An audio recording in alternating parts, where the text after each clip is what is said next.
So I've always had this feeling since I was a kid that I created my own reality. Good. And yet, a long life, I always had a blessed life. Everything was perfect and everything was easy. And I somehow got this feeling that I had to work harder than I was. That things had to be more difficult than they were. That's not uncommon as you're doing that humaning thing where you're comparing your abundance with their absence of abundance. It's not uncommon to then come to the flawed premise that you have to justify your abundance through struggle, that you have to pay some price for it. You don't have to pay a price for it. That'll just get you all balled up. You don't have to pay a price for it. There's no price to be paid. Well, I did in some way, some reason. And I got to where I felt like I had to struggle more than I was. And I became... Well, that's because you're trying to see yourself through the eyes of others. That's sort of where we began here today, isn't it? Trying to see yourself through their eyes, and so trying to adjust yourself so that you're more palatable to their eyes. But that's hard because there's a lot of them that think a lot of different ways about a lot of different things. It's sort of a futile thing. So now where are you? Well, I became more of a human doing than a human being. That's not uncommon either. I felt I had to go. Well, it's obvious, isn't it? If you're doing something, you can pick something up and move it over there, and there it's done. I've accomplished it. Where this crap we're talking about here, we don't mean to be disrespectful of our own work, but we got that out of some of your minds sometimes. You can't see it or hear it or smell it or taste it or touch it. And so you sort of in the beginning have to take it on faith. You have to take it on how it feels to you before you can witness the results of it. That's what we meant earlier when we said Esther just looks kind of smart and kind of sure of herself. But when you know that you have quieted your mind and you know that your vibration has risen and you get an idea that you haven't had before and you follow through on that idea and it pays off, then you have shown yourself what absence of resistance will bring to you. In other words, you sort of have to show it to yourself. People who often are teaching you about struggle, they're not accessing the leverage of the energy that creates worlds. They're counting on other people to do what they need them to do. So they need to boss you around. They need to make you subservient. They need to make you believe that you have to pay a price. They'll say, you must not be selfish. But you know what they mean? Satisfy my selfishness. You shouldn't be selfish and do what you need to do. You should be unselfish and do what I need you to do. What? They mean well. They just don't understand how it works. And most humans are doing some form of that. But when you break loose of that, when you accept that you have true power, that is your legacy, you were born with it, and that you get to focus wherever you choose to focus, and that your thoughts will emanate from whatever it is that you have your attention upon. And when your thoughts are emanating, that law of attraction will answer those thoughts, and that you will create your reality based upon what you are thinking. Esther would say, when something wonderful would happen, as you did, she would say, I did that. And when something not so wonderful would happen, she would say, I did that too. As you start to make the correlation between what you're doing and how you're feeling and what's coming back, then you're home free, you see. And then others who then need to control you for whatever reason, they don't have so much of your attention. You can be nice to them and you can understand them, but you know they don't hold power over you. And you know that you don't have to prove your worthiness to them. It's so interesting that your source, or whatever you want to call it, if you want to call it God, is not asking you to prove your worthiness. Source just knows you are worthy. And anytime you feel like you got to prove something to somebody, you're under the influence of something other than source. Did we head you off or did we shore you up? I have some more. So I at one point about 4 years ago, I was diagnosed with Parkinson's disease. Yeah.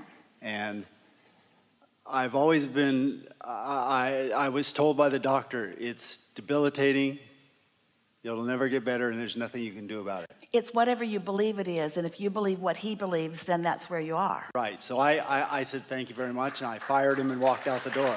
Yeah.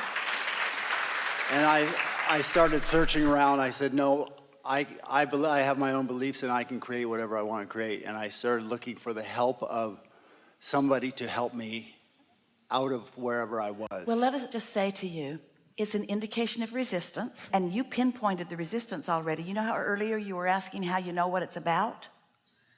Back of the room. You pinpointed it just now when you said, I was blessed, things came easily to me, and I came to believe at some point that I had to pay a price. Esther remembers moving here to this city with Jerry, and they decided to climb South Mountain. It was Esther's first hike. She was a young girl showing off.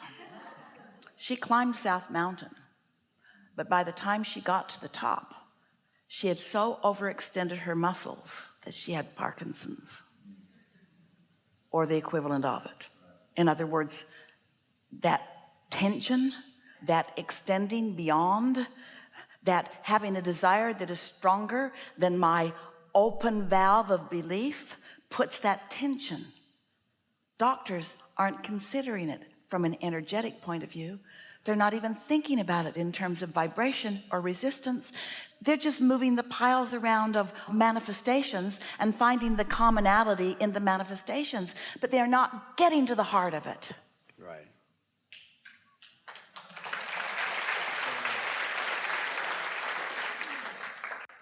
So when I couldn't get myself out of the vibration where I was and into what I considered health or cured.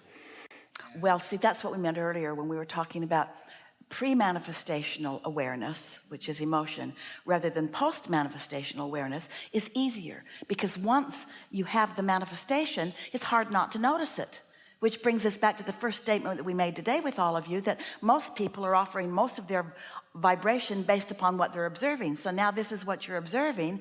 It's normal that it would be a lot in your vibration. So you're going to have to just step back from it and take a vibrational approach to all of this and let the evidence, the seeming evidence of this resistance, be irrelevant for a little while. Just let it be irrelevant. Haven't you noticed that there are moments in time when it's much less active? Yes. Sort of comes and goes. And begin noticing when it's stronger, when it's less, when you're thinking about it more, when you're thinking about it less. It's just a byproduct of some resistance of which you can let go. Mm-hmm. Right. And you know what? Without the more dramatic manifestation of it, you might not have ever let go of that resistance. Right, exactly. Which is the answer to the question that we were talking about earlier, too. I see that. I've come to understand that it's the best thing that ever happened to me because it's helping me let go of some sort of resistance. Yeah. We have an assignment for you. Okay. Second one we've ever given. When you are putting yourself in your bed tonight, we'll be aware of that. And we will be focused upon the cellular you. And you will be aware of this because you will feel, most likely will interpret it as warmth, maybe even heat, but temperature. And it will at first cause an increase in your symptoms, because that energy flowing to you and through you will meet your existing thoughts, which will cause a little more sense of that. When that happens, relax completely into it with these thoughts on your mind. This is help on the way. This is help on the way. This is source on a cellular level. And then just do your best to just relax into whatever's happening. Don't judge it. Don't worry about it. Don't question it. It won't be freaky. Nothing freaky. The room won't catch on fire and nothing will light up and you won't levitate. It's not anything like that. You will just have physical sensations, and your assignment is just to completely relax into them. And then things will be different from that point forward. Mm-hmm. Great, thank you. Yeah. Thank you. Yeah.